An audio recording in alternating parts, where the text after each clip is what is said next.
How beneficial was that trip to Portugal? Yeah, well, is that a serious question? It is a serious question, yeah. Okay.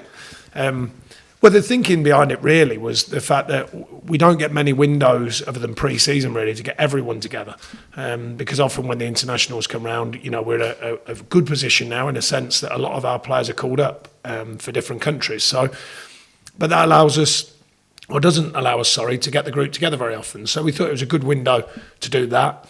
And of course, just a change of scenery. It's been pretty hard up here with the weather lately, and continues to be at the moment. So not exactly hot weather. Went over to Portugal, but pleasant, I would say, very pleasant. So change of scenery. Took everyone with us, literally everyone, all the injured players as well. And just a nice feel to it for 4 days, and then a couple of days off at the weekend, and then some good work this week building up to the next game. Speaking of the injured players, can we get an update on Tom Heaton? How far away is he from being ready to return? Well, Tom played his first game the other day, so he's not there yet. But he's certainly been training with us, and he looks clear. He feels fine. Stephen Ward got 90 minutes in the other day, which means he's even closer to full fitness and certainly back in the thinking. Woody got 70 minutes in, so he's back in the thinking. That was by design, by the way. No problem with that. We took him off at 70 minutes just to make sure he's building his way back into true fitness. Dean Marnie gets 90 under his belt, so that's good. The group's coming back together. There's still a couple, obviously, slightly longer. Tarky's nearly there. He's got a chance, but we'll be careful with that one because he's worked hard to get back to where he's got to. But he's been training actively with the first team now. The only one who's got a minor knock, and he'll be touch and go, is Scott Arfield. He's got a tight calf after training, so we'll see how that is. Updates on Defoe as well. Excuse me. How's Defoe's progress? Yeah, it's going well. Stephen, I spoke to him just the other day. He's fine. He's had the surgery that he needed. He's back in Belgium for a recovery period because there's nothing he can do at the moment, or nothing major he can do. He's going well. Robbie Brady's going well. John Walters is on the grass, only working with the physios at the moment, but he's on his way back.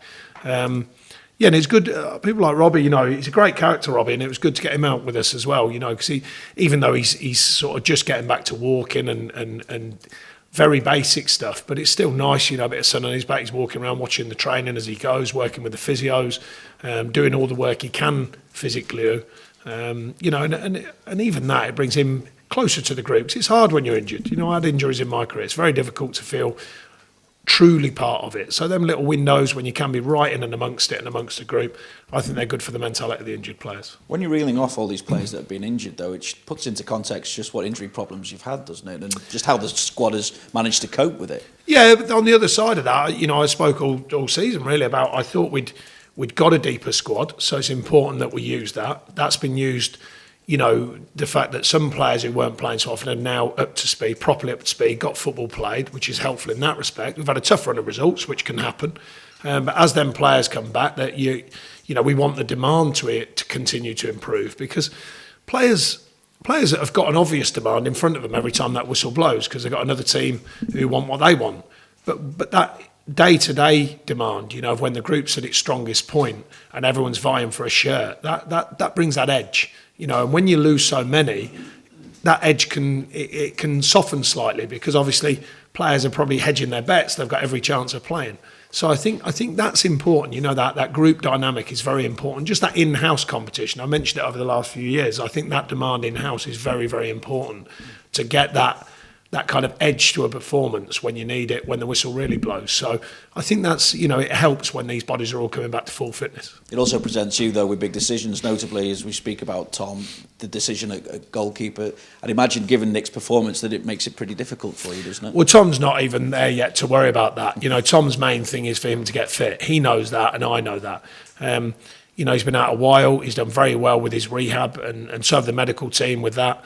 And now it's about true fitness. About, as a keeper, it's about timing, it's about getting your eye in, it's about you reminding yourself of your game awareness, your game management, and all the different things that add into a goalkeeper's performance. So he's not under any pressure to be considered at the moment, because we want him to be right, not just on what you see, but right in himself.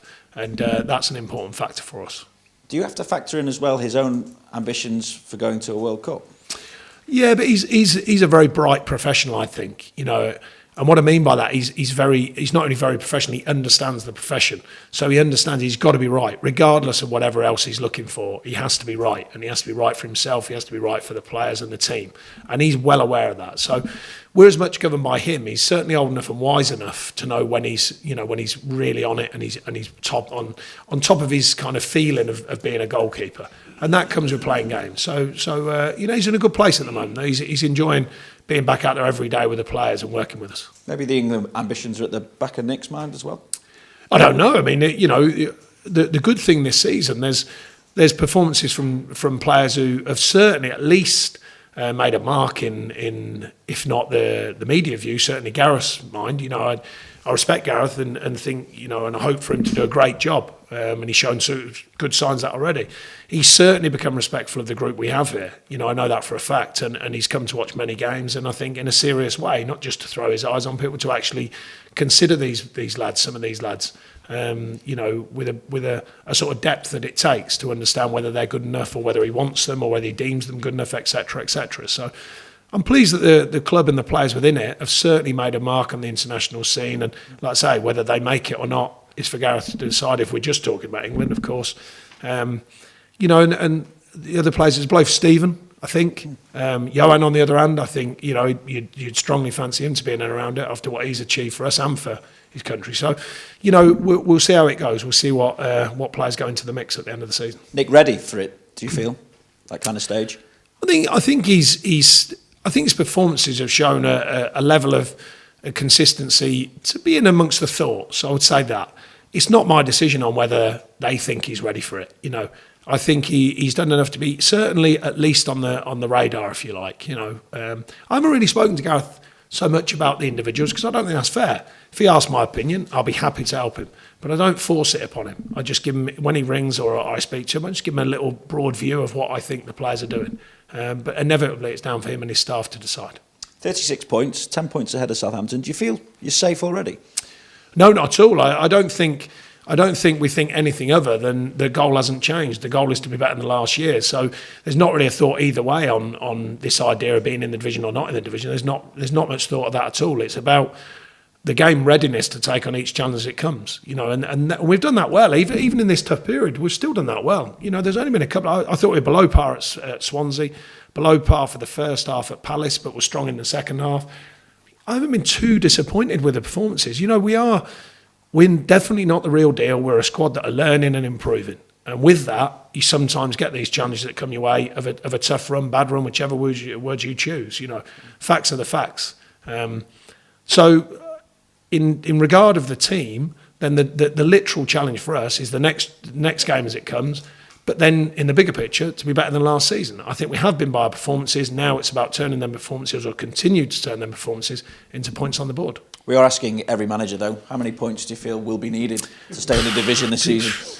You can do, that's a debate every season, isn't it? You're not bored of rolling that one out? No, I'm not. I've been looking at the stats, actually, since 99-2000, on average 36 points. Well, you can probably tell me better than me. Tell me the answer. 36 points, generally, 38, I thought it was 38 historically. 36 going back to 99-2000, so the last 18 seasons. Well, like I say, that's for everyone else to debate. I'm not really too worried about it. All I know is what we're trying to achieve, and that is to be better than last season. And if we do that, there's a very strong chance that we continue in the Premier League. Still that possibility of Europe as well, then? Well, let's not run before we can walk. The Switching the ends of the scale there. Yeah, exactly, yeah. I think the first things first is, it's no... I'm not trying to bluff or blag anyone. I believe in what I say. The club has moved forward either on the pitch and off the pitch, and at times together, and every season. And I think that's the next part of it. The next piece in the jigsaw is, can you be better than last season? And that's an ongoing trend that we've shown over time. We can be better than last season. That's the first marker. I believe we have been with the squad and the performances of the squad, but you've got to do it literally on a table. So that's what you judge by at the end of the season. Still work to be done, certainly still improvement to come. I think the players are coming back to fitness. That'll add to that squad dynamic and that belief in who gets the shirt and that belief in performances. We want to get back to winning ways. That's the end of it all. And just to maintain confidence, do you have to remind the players that there has been a difficult run in terms of, you still put in the performances, the draw with City, for instance, draw with United? Yeah, I think there's a good honesty here. I don't think the players, I think they've got an understanding of what's going on. I think they know some of the obvious challenges, and then there's a time to reflect on when they haven't done what they need to do. But I think the honesty level here is very high. The honesty in how they work, how they play, but also their assessment of what's going on, their own individual roles and the team role. So I don't think there's anything other than a clarity of the next one's important, and we've worked that way for a long time, and I believe in it. So the next one will be important. We play Southampton. They've got their own challenges in front of them. We've got ours. We want to make sure that we give a performance that can win. So what kind of a test does Southampton represent for you? Well, they're another side who I think not many thought they'd be where they are, and that's how tough the division can be. It's their job to try and get points on the board the same as it's ours. So their challenge is quite obvious. How many points can you get? How many points, as you rightly said, how many points is going to be needed? Well, we'll find out at the end of the season. We just focus on ourselves. I'm not here to judge anyone else. I know how hard the challenge is. I know how hard it is to manage it. I know how hard it is for the players. So we really focus on ourselves with an awareness of what's going on around us, quite obviously. But it's not for me to decide their challenge other than the obvious. They want to win. We want to win. Brilliant. Thank you.